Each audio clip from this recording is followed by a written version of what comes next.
a single number as a scalar, you are splitting it into 9 components you wanted to study in different angles. The same way, if you do it for direct product, a single 3 by 3 matrix will become a huge sized matrix incorporating many elements inside that give you more microsectional information about the physical entity. Okay, ma'am. Okay. Yeah, maybe in the next unit we may come across another example how direct matrix, direct product is useful.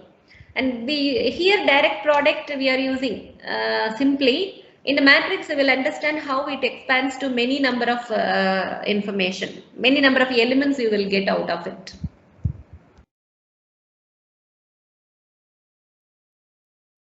Shall I move? Yes, ma'am. Okay. Next, divergence. Let us see divergence in tensor notation. You know del equal to all these, you know, dou by dou x1. Now you know this symbol E1 into dou by dou x plus dou by dou y plus dou by dou z is our general definition. Now I have written it in dou by dou x1, x2, x3 for tensor sake. And let us consider a vector w.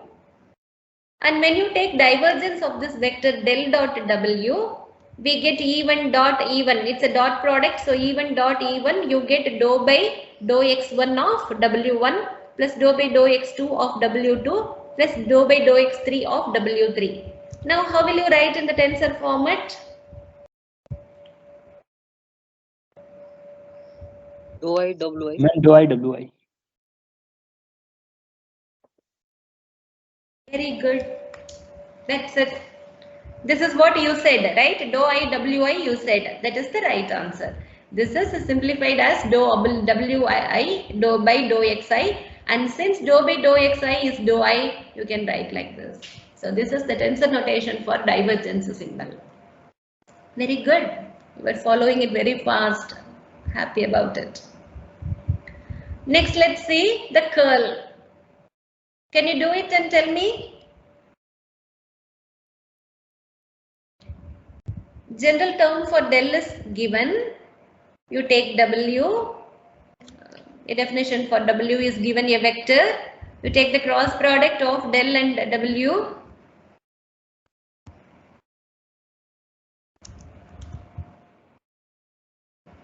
Then, if it is a cross product between two vectors, in the previous example we have seen some few slides back, we have seen A vector cross B vector. We know the tensor definition for it. It is AI BI. This alternate tensor into EK. This is definition for any cross product.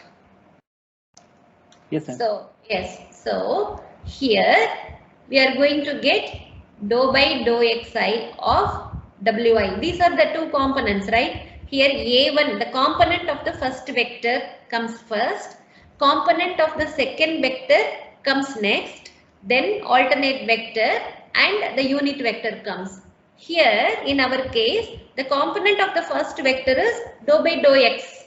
So I am writing dou by dou xi, and component of the second vector is w, right? So with a different variable, so wj, and alternate vector and ek.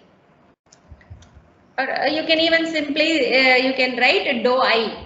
That part I forgot. This is equal to, even you can simply write dou I wj epsilon ijk ek cap. This is how curl is written in tensor notation. Is it easy? Easy for you? Yes, ma'am. Yes, ma'am. Then last topic in tensor is quotient rule. Quotient rule. This is again, these are all like summation conventions in tensors. If you know all these things, you can even easily learn the higher order tensors. That's why all these are framed in the syllabus. Direct division is not permitted in tensors. Like we were just taking division 8 by 4 is equal to 2. Then we call 2 as the quotient. When you divide one thing by another thing, Whatever answer you are getting, you call it as quotient. But in tensors, direct division is not permitted. Even then, we call something as quotient. What is that?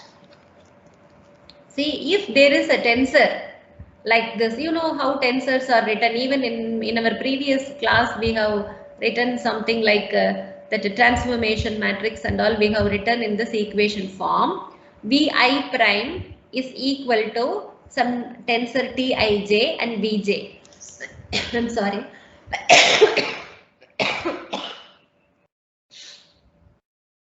The Vi and Vj are the vectors, and Vi prime, it is in the primed coordinate, Vj is here, and in between we have a transformation tensor Tij.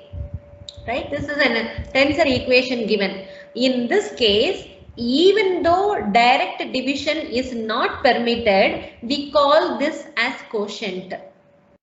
We call this as quotient. So it appears as if you divide Vij divided by Vj, you get this as a quotient. But actually we don't take this division in tensors, but we call this transformation tensor as a quotient. The statement, exact statement is, if there is any entity represented by a multi-suffix tensor Tij such that Vi prime is equal to Tij, Vj is a vector, this Vij prime is a vector, then the quotient Tij must be a tensor of rank 2. See, you can understand it from here. This is tensor of 1, this is tensor of order 1. Then if something comes in the form of quotient, that will have a rank 2.